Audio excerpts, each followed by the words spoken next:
지금 중동의 하늘이 소리 없는 강철 독수리들의 날갯짓으로 요동치고 있습니다. 2026년 1월 이스라엘 네바팀 공군 기지에는 전 세계가 주목하는 전력이 입성했습니다. 바로 5세대 다목적 스텔스 전투기 F-35Y 아디르 3대입니다. 이번 추가 도입으로 이스라엘의 116비행단과 140비행단은 이란에 중첩된 방공망을 뚫고 들어가 심장부를 타격할 수 있는 완벽한 화력을 갖추게 되었습니다. 하지만 더 놀라운 진실은 바로 워싱턴에서 벌어졌습니다. 불과 며칠 전인 1월 14일 미국은 이란을 향한 실제 폭격 명령을 내리기 직전 0시간의 상황까지 치달았습니다. 오늘 K팩트에서는 1월 14일 백악관 내부에서 어떤 일이 벌어졌는지, 그리고 공격 직전의 명령이 취소된 결정적인 비하인드 스토리와 함께 미국 내부를 피로 물들인 충격적인 사건을 하나의 거대한 흐름으로 낱낱이 파헤쳐보겠습니다. 이 영상을 끝까지 보신다면 중동의 전쟁 위기와 미국의 내부 분열이 어떻게 하나의 거대한 대격변으로 이어지고 있는지 목격하게 될 것입니다. 긴박한 분석 지금 시작합니다.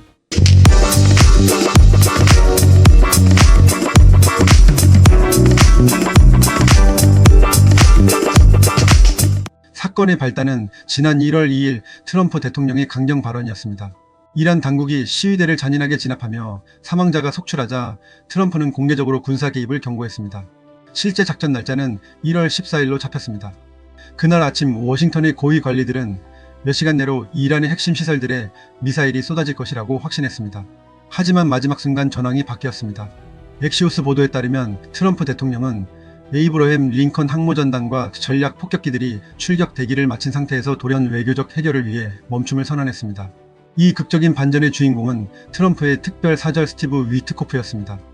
그는 부동산 건물에서 트럼프의 최측근 외교관으로 변신하여 이란 외무장관 아바스 아라크치와 비공식 라인을 통해 긴박하게 메시지를 주고받았습니다. 긴장을 완화하기 위한 이란의 양보안이 전달되자 트럼프는 전쟁 대신 협상의 카드를 먼저 꺼내든 것입니다. 하지만 이것이 평화의 도래를 의미하지는 않습니다. 이스라엘은 미국의 결정을 기다리면서도 독자적인 타격 역량을 강화하고 있습니다. 이번에 들어온 F-35Y 아디르는 단순히 전투기 세대가 늘어난 것이 아닙니다. 아디르는 강력한 정찰 능력과 전투 관리 시스템을 갖춘 보이지 않는 지휘소입니다. 이란의 S-300과 같은 첨단 방공망을 식별하고 실시간 데이터를 타격 부대에 전송하는 핵심 역할을 수행합니다. 이스라엘 군 참모총장 에알 자미르 중장은 이미 이란의 공격에 대비한 대규모 공군 훈련을 지휘하며 전투 준비 태세를 최고 수준으로 끌어올렸습니다. 이란의 슈라 위원회 의장은 만약 이스라엘이나 미국이 공격을 감행한다면 이는 국지전이 아닌 인류 역사상 유례없는 전면전이 될 것이라며 경고를 날리고 있습니다. 중동의 모든 국가들이 중립을 지킬 수 없는 거대한 소용돌이가 몰려오고 있는 것입니다. 그런데 여러분, 이처럼 외부에서 전쟁의 불길이 타오르는 동안 미국 내부에서는 가히 내전이라 불릴 만한 유혈 사태가 발생했습니다. 미네소타주 미니애폴리스에서 37세의 새아이 어머니인 레네 굿이 이민세관 집행국 IC 요원의 총격으로 사망하는 비극적인 사건이 터진 것입니다. 이 사건의 후폭풍은 성파울루시 한 교회로 이어졌습니다. 놀랍게도 해당 지역의 IC 현장 책임자인 데이비드 이스터우드가 이 교회의 목사로 재직 중이라는 사실이 밝혀졌기 때문입니다. 블랙 라이브즈 매터 미네소타를 포함한 시위대들은 예배가 진행 중인 교회로 난입하여 레네 굿을 위한 정의를 외치며 예배를 중단시켰습니다. 이에 대해 트럼프 행정부의 법무부는 즉각 강력한 대응을 선언했습니다. 파멜라 본디 법무장관과 할 딜런 차관보는 예배당을 신성모독하고 기독교인들의 예배권을 침해한 것은 중대한 연방법 위반이라며 시위대에 대한 전면적인 수사와 기소를 예고했습니다. 밖에서는 이란의 독재 정권과 싸우겠다고 선언한 미국이 안에서는 자국 시민들과 유혈 갈등을 빚고 있는 이 기묘한 상황은 2026년 미국이 처한 이중적 위기를 상징합니다. 시위대 지도자인 네시마 레비 암모스트롱은 연방요원이 어머니를 사살하고 그 책임자가 목사 노릇을 하는 현실이 믿기지 않는다며 절규하고 있습니다. 지정학적 관점에서 볼 때 중동의 전쟁 위기와 미국의 내부 분열은 하나의 선으로 연결되어 있습니다. 이란은 미국의 이러한 내부 갈등을 약점으로 파고들려 합니다. 미국이 내부 시위와 법적 분쟁에 발이 묶여있는 동안 이란은 자신들의 영향력을 확대하고 보복 조치를 강화하고 있습니다.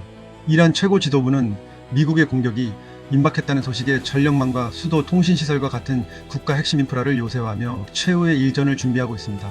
이미 지난 6월 미드나잇 해머 작전으로 핵시설에 큰 타격을 입었던 이란은 이제 더 이상 잃을 것이 없다는 심정으로 대항하고 있습니다.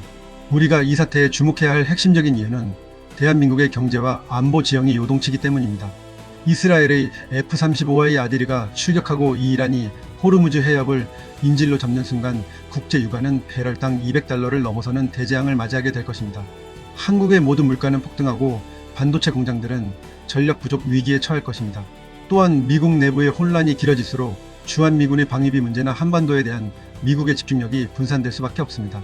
이것은 단순히 강 건너 불 구경이 아니라 우리 지갑과 생명줄이 걸린 문제입니다. 여기서 우리는 이번 사태의 아주 깊숙한 이면을 들여다봐야 합니다.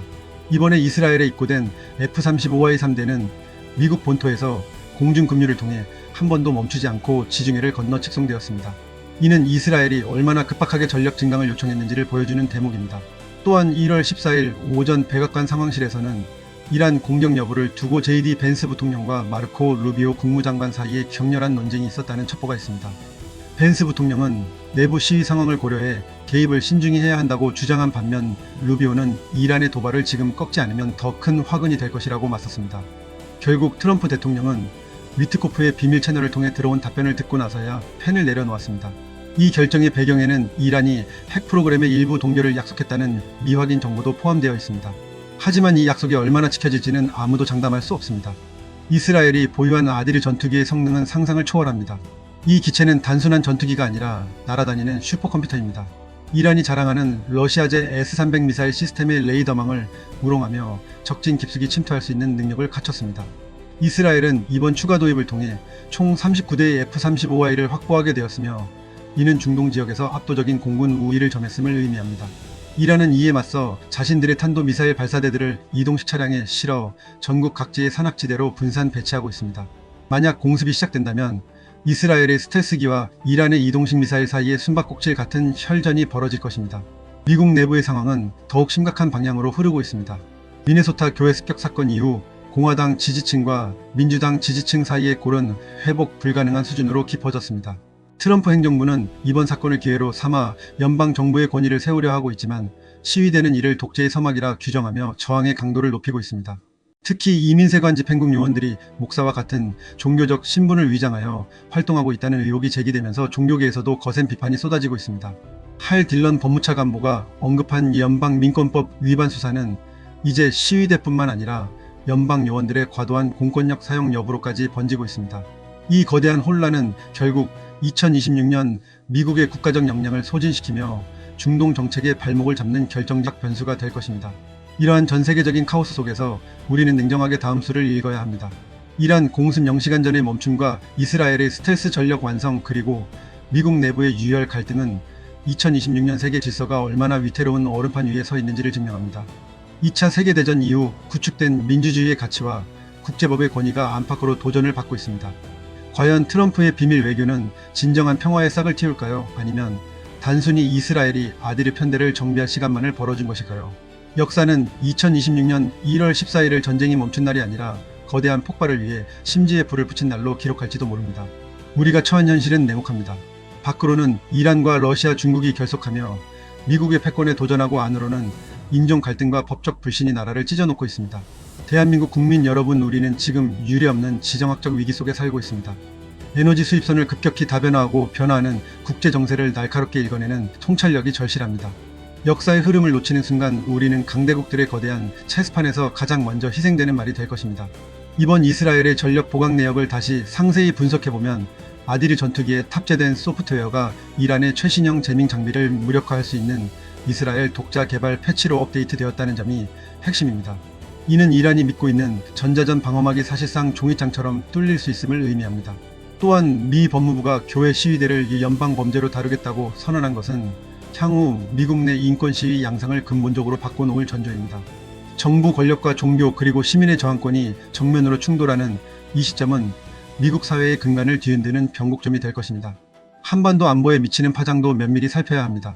이란의 위기가 고조될수록 북한은 그 틈을 타 추가적인 도발을 감행하거나 이란과의 무기 거래를 더욱 강화할 것입니다. 중동의 전황과 미 본토의 혼란 그리고 한반도의 긴장 상태는 이제 하나의 연결된 고리로 작동하고 있습니다. 과연 내일 아침 이스라엘의 F-35Y 편대는 테헤란의 상공을 가리게 될까요? 그리고 미네소타에서 시작된 시위의 불길은 미국의 민주주의를 어디로 끌고 갈까요? 중동의 포성과 미국의 비명이 뒤섞인 2026년 1월의 진실을 K팩트는 숨 가쁘게 추적하겠습니다. 오늘 전해드린 이 긴박한 소식이 여러분의 세상을 보는 눈을 넓혀드렸기를 바랍니다. 이 거대한 드라마의 다음 장은 과연 피해 전쟁일까요? 아니면 극적인 타협일까? 끝까지 지켜보겠습니다. 여러분의 생각은 어떻습니다? 트럼프의 공격 유예는 현명한 선택이었을까요? 아니면 기회를 놓친 실책이었을까요? 여러분의 통찰력 있는 고견을 댓글로 남겨주십시오. K팩트는 앞으로도 가장 빠르고 정확하게 글로벌 안보와 경제의 이면을 추적하여 여러분께 보고하겠습니다. 구독과 좋아요는 진실을 밝히는 저에게 큰 힘이 됩니다. 지금까지 전략 시사 분석가 K팩트였습니다. 다시 한번 감사드립니다.